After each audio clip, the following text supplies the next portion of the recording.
नमस्कार. आज आषाढ वद्य दशमी नामदेवांचा एक अभंग पाहणार आहोत. नामदेव म्हणे देवा, ब्रह्मज्ञान पोटी ठेवा. तुम्ही माये संगे गूढ, ज्ञान जाणीवेचे आड. आम्हा नाही याची चाड, वाटे संत भेटी गोड. संत भेटी प्रेम फावे, प्रेमे देवाशी भेटावे. प्रेम आहे पोट भरी, देव त्यासी पोट धरी. नामदेवा ठाई प्रेम, मार्गी अडविले ब्रह्म. श्री नामदेव महाराजांच्या जीवनात ज्ञानापेक्षा प्रेमाला आणि भक्तीलाच महत्त्व होते. ते नेहमी भगवंताजवळ भक्ती प्रेमरसाचीच मागणी करी. भक्तीसाठी प्रेमासाठी जन्माला घालावे असे ते भगवंताजवळ करुणा भाकत असत.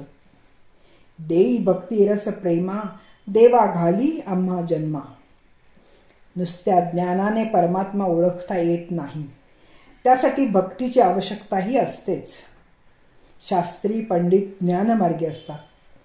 त्यांच्यावरून ज्ञानमार्ग अभिमान नष्ट करण्याऐवजी वाढवितो. ब्रह्मज्ञान हे बुद्धीला पटते, मात्र अनुभवाला येत नाही, कारण ज्ञान अत्यंत कठीण आहे. ज्ञान झालेले जगत मिथ्या मानतात, पण देहाला मात्र सत्य मानतात. नुसत्या विचाराने देहाचे मिथ्यात्व अनुभवाला येणे अत्यंत कठीण आहे.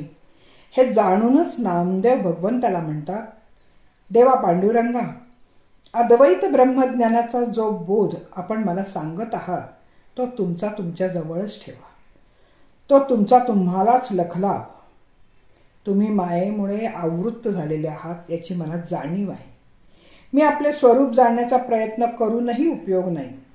तुमचं यथार्थ स्वरूप जाणायला ज्ञान आडवे येणार.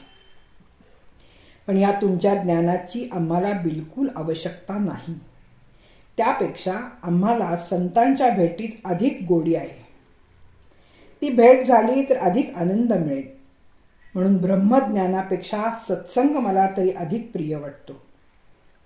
कारण संतांच्या भेटीमुळे प्रेमाविष्कार होतो आणि प्रेमामुळे भगवंता तुझी गाठ सहज आणि सुलभ होते. हरिजन हरीही देत हेच खरे. ज्या भक्ताजवळ भरपूर शुद्ध प्रेम आहे आणि त्या प्रेमाचा सरळ आविष्कार झाला आहे, त्याचाच देव स्वीकार करतो. अशाच भक्ताला स्नेहाने पोटाशी धरतो, हे मला निश्चितपणे माहीत आहे. त्यामुळे नामदेव पुढे म्हणतात, माझ्याजवळ फक्त शुद्ध प्रेम आहे. भगवंताविषयी उत्कट भक्ती आहे. त्यामुळे मला भगवंत आणि मी यांच्या स्नेहपूर्ण मिलनात ब्रह्मज्ञान हे निव्वळ अडगळ वाटते. त्यामुळे त्याला दूर ठेवणे केव्हाही योग्यच आहे. येथे नामदेवांनी एका पांडुरंगाच्या प्रेमाशिवाय कशालाच महत्त्व नसल्याचे सांगून भक्ती मार्ग हा प्रेमाचा मार्ग आहे.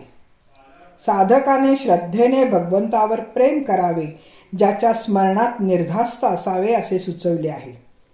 भगवंताशिवाय जगात अन्य काहीही नाही ही भावनाच भक्तीला पोषक आहे.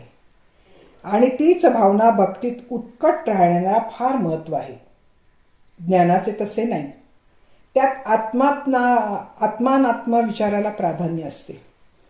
बुद्धीच्या सामर्थ्यावर भर दिलेला असतो. तेव्हा नामदेवांना तो ज्ञानाचा मार्ग कठीण वाटणे स्वाभाविक आहे. आणि म्हणून ते भगवंताला तुझे ज्ञान तुला लखलाभ असो असे म्हणतात. नामदेवांची भक्तीच्या क्षेत्रातील क्षमता ज्ञानेश्वरांना ज्ञात होती. नामदेवच भक्ती तत्वाचे खरे जाणकार होते हे माहीत होते. म्हणूनच तीर्थयात्रेला बरोबर नामदेवांना घेऊन ज्ञानेश्वर गेले होते. त्यामुळे त्यांना भक्ती मार्गाचे मर्म समजले. हे सर्व परिचित आहेतच. तुकाराम महाराज म्हणतात, ब्रह्मज्ञान नव्हे लेकुराच्या गोष्टी, तेथे वावा पोटी अनुताप. धन्यवाद. मी सौभाग्यवती पल्लवी कुलकर्णी. नमस्कार.